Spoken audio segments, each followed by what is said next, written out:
All right, ladies and gentlemen, welcome into the updated college football playoff top 25 rankings reaction show here, where we go through and take a look at their updated list going into week 12.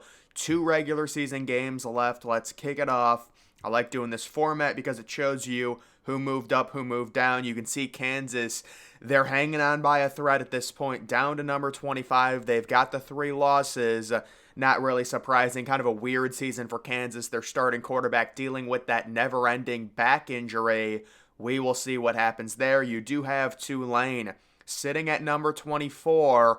Really been struggling the last few weeks. I don't think Tulane is going to be the group of five representative this year.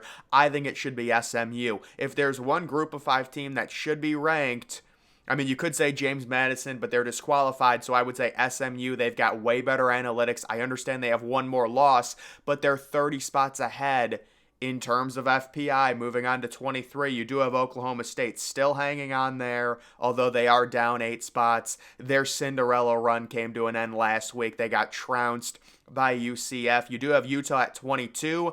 I think 22 is a fair spot for Utah at this point. They're a solid team, but they're just weird. I mean, they have a solid defense. Their offense has been better than expected, but they're still 7-3. They've got the three losses. You do have Kansas State. I would actually have Kansas State probably inside of the top 15, maybe the top 16. Their analytics are amazing. Their loss against Texas was very close. They easily could have won that game, and they've been blowing teams out. Moving on to number 20, North Carolina, sitting there with just two losses, but, they're at number 20. They've got a huge game with Clemson. If they're able to beat Clemson, I think they move inside of the top 15. It is on the road. They're 6.5-point underdogs.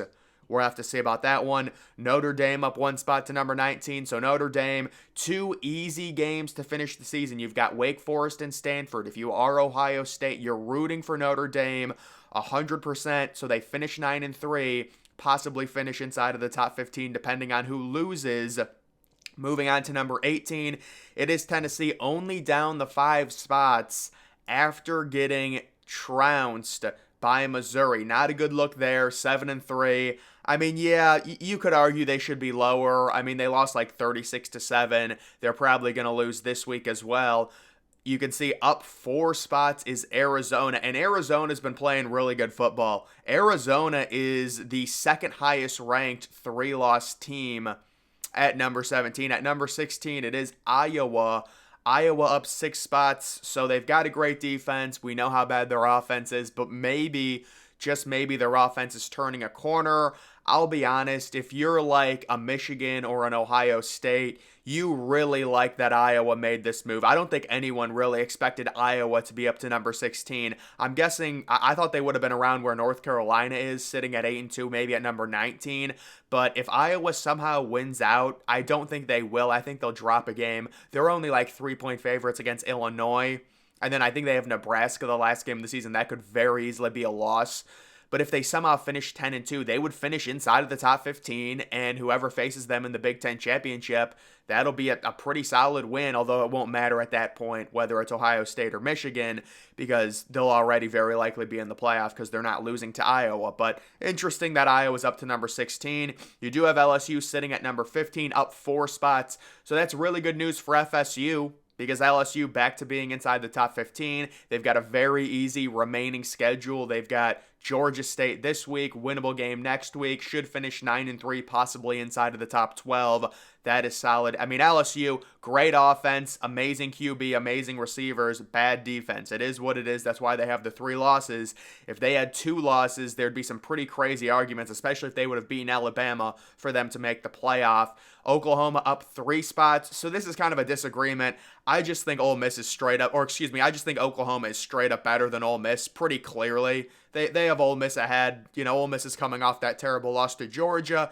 You can say, well, they lost to the best team in college football. It is what it is. But 52-17 is just, I mean, come on. Oklahoma, to me, I know they lost to Kansas, but if you look at that game and understand the context of it, it really was a weird game with a weather delay, and it was raining. I don't know. I think Oklahoma's a really solid team. Dylan Gabriel, 8 touchdowns against West Virginia. By the way, West Virginia, they won their game the week before 37-0, and then Oklahoma just annihilates them. I really like Oklahoma. I mean, I think Oklahoma's probably better than Penn State as well, but you can see, I mean, Penn State, it is what it is. They win all their games they're supposed to. They lose to the teams, they're underdogs against Ohio State and Michigan, but their offense is just not good enough. They lack playmakers. They're at number 12. I mean, that's good news for both Ohio State and Michigan only falling 2 spots, but there's really nowhere else you can put Penn State unless you wanted to put them below both Ole Miss and Oklahoma, which they did not. How about Oregon State up to number 11?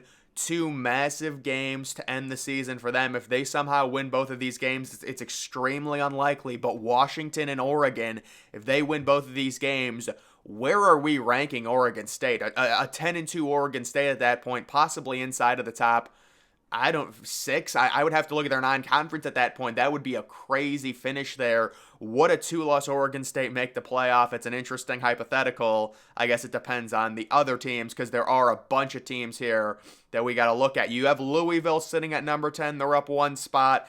I do not think Louisville is going to be a player when it comes to the playoff. I know everyone is saying, what if they win out because they only have 1 loss? I'm guessing they'll lose. I actually have them losing this week to Miami, but it's a pick'em game. Missouri up 5 spots to number 9. So yeah, it is looking increasingly likely that Missouri will make a New Year's Six Bowl. That's really what we're watching there. They're not making the playoff with 2 losses right now at this point. Not going to their conference championship. There's just no way. But they can still make a New Year's Six Bowl. And I saw a projection, them against Texas. We will see. Bama still sitting at number 8. It's kind of hard. They're kind of stonewalled right now from moving up, even though they've been so... I mean, that win against Kentucky, it's just a handle your business type win. Jalen Milroe looks phenomenal. That was not a close game, and that's a decent Kentucky team. It's not like Kentucky is amazing or anything, but still, Kentucky... you've got teams like Florida State that I think would really struggle with Kentucky on the road. Alabama just crushed them. And then Texas at number 7. Texas is really leaking oil, because when you look at some of their games recently, they're due for a loss. I'm guessing they lose to Iowa State. It's just they've had multiple close games. The game against Houston, the game against TCU, the game against Kansas State. They're going to lose one of these games, and it's going to open up Alabama's door immediately there. And then taking a look at the top 6, you do have Oregon at number 6. It's just impossible to move Oregon up right now. They do not have the resume, and they have 1 loss. It is what it is. I know everyone loves Oregon, but Oregon is starting to feel a little bit like a paper tiger to me. They really don't have any good wins. Yes, they're blowing out really bad teams, but how much weight do you put on that? Right? There's this narrative that Oregon is this great team. If you look at their resume, it is not that good. When they face a really good listen, should they have beaten Washington? Possibly. But still, it's a toss-up game. They ended up losing. It is what it is. You do have Washington at number 5. Very surprising there. I did think Washington, based off of their resume, was going to move ahead of Florida State. I'm guessing this is the committee saying that they value analytics, they value FPI, because Washington is terrible in terms of their analytics. They've got an amazing strength of record, though, but they have horrible analytics, so maybe that's what it is. You do have Florida State sitting at number 4, seemingly struggling a few of these weeks here. They barely beat Miami, but they are still undefeated, and they seem like the most likely team to finish the season unbeaten because Ohio State and Michigan play each other, because Georgia still has to face Alabama. Florida State, they've got that rivalry game with Florida. They have North Alabama. Those are 2 pretty much gimmies. And then they have their conference championship game. They're going to be huge favorites against Louisville or North Carolina. You do have Michigan sitting at number 3. Not surprised by that. They did finally get a quality win against Penn State on the road. That's very impressive. But they really have nothing else on their resume to move them up. At this point, Ohio State falls back to number 2, and Georgia takes over the top spot. So, it's one of those things where...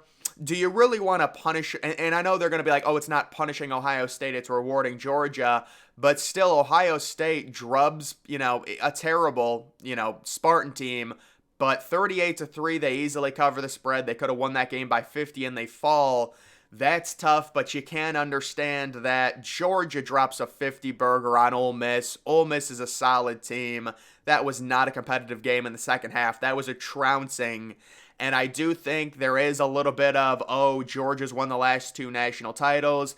We're all only human. That's going to come into play for sure. And that, you see Georgia sitting at number 1 at this point. I guess the question becomes, does the committee do a little song and dance?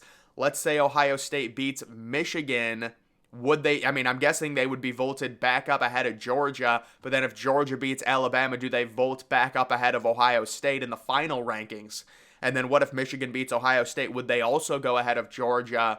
I don't know. It's something interesting. It is, I'll be honest, it is a little bit frustrating. We're still waiting for this 1v2 matchup between Ohio State and Michigan, and Georgia will just not lose a game. This is like year 3 of this. It's going to be 2v3 again. We want a 1v2 matchup, and unless Georgia somehow gets upset by Tennessee, it's not going to happen because they're not going to move Georgia behind either Ohio State or Michigan. Georgia would have to lose. If Georgia does lose, Ohio State versus Michigan will be 1v2, but I would not hold your breath on that happening. And then you take a look at the strength of record metric. You can see Ohio State sitting at number 1, Washington in a very solid spot at number 2, but you look at their FPI, that's the issue at 13. Even Florida State's FPI isn't great at number 8.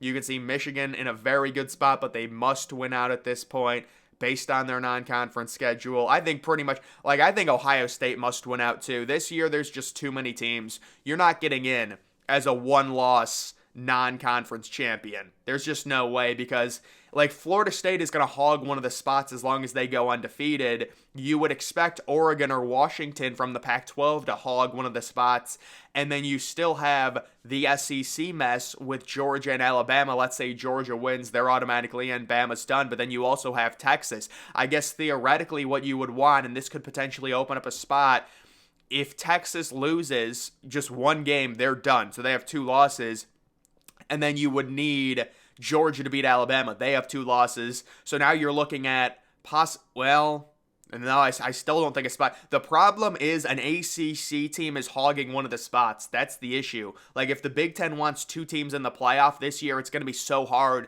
as long as Florida State wins out. I guess the thing is, Washington would probably have to lose 2 games, and then I don't even know if they'd be in the conference championship at that point, but if you have a 1-loss Pac-12 conference champion, you would expect them to be in the playoff. I'll just say it. It'd be hard to argue against it, especially, if Oregon wins out, I think they get in. There might have to be a few things that happen, but because they would beat Washington, so they would kind of vault ahead of Washington, I would say, because they would be the conference champions, and they'd probably get in as a 4 seed at that point. You would have the Big Ten champion, whether it's Ohio State or Michigan in. You would have FSU in, and then you would have very likely the problem for Alabama is Texas, and I can already see it coming. It just feels like Texas is going to lose, and Alabama's going to get spared that. If they lose to Iowa State, Bama's problem is solved, because then they have 2 losses, and Bama can just skate right on by them. If Bama wins out, I can't see them not being in, just because you beat Georgia, you have all those solid wins.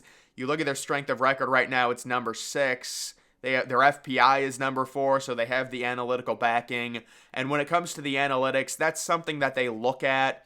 If teams are very close, they'll go to the FPI to see who's analytically better. It's kind of like a secondary thing they look at.